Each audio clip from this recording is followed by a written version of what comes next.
dito naman tayo sa kung paano maglagay ng karayom sa high speed. Okay, tanggalin ko lang to.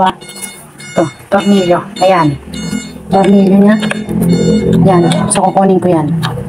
So, itong karayom na to, rounded ito. DB. Ang gamit ko ay DB number 11. Rounded yung head nito, yan. Pero dito mo malalaman kung saan mo dapat ilalagay yung tamang pagkakalagay ng karayom. Ito, kita. Teka lang, ayun. Okay, yan. Nakita mo yung mahabang kanal na yan. Yan. So, ilalagay mo yan ng nakaharap dito sa left side. Dito. Okay? At yung kabila naman yan, yung kabila, ito naman yung kabila. Okay. Kita mo yung difference. Teka lang. Ayan. Yan. Yan naman ay nakaharap sa right side. Okay? So, pag sinuot ko yan doon sa lagayan, nakaganyan. Yan.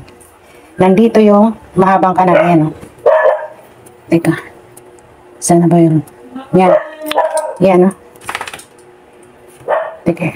Tutok ko nga. Ayan. Hindi.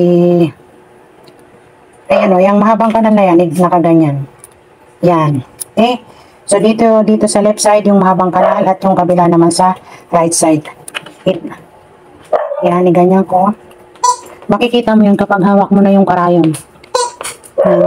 Kapag mali yung karayom mo, pag mali yung lagay ng karayom mo, dahilan minsan mapuputol yung sinulid o kaya magkanda buhol-buhol.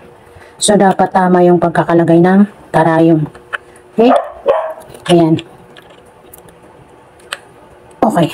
So, yun lang. Sana nakatulong ko sa mga baguhan na hindi pa alam kung paano paglagay ng karayom. Thank you for watching. Bye.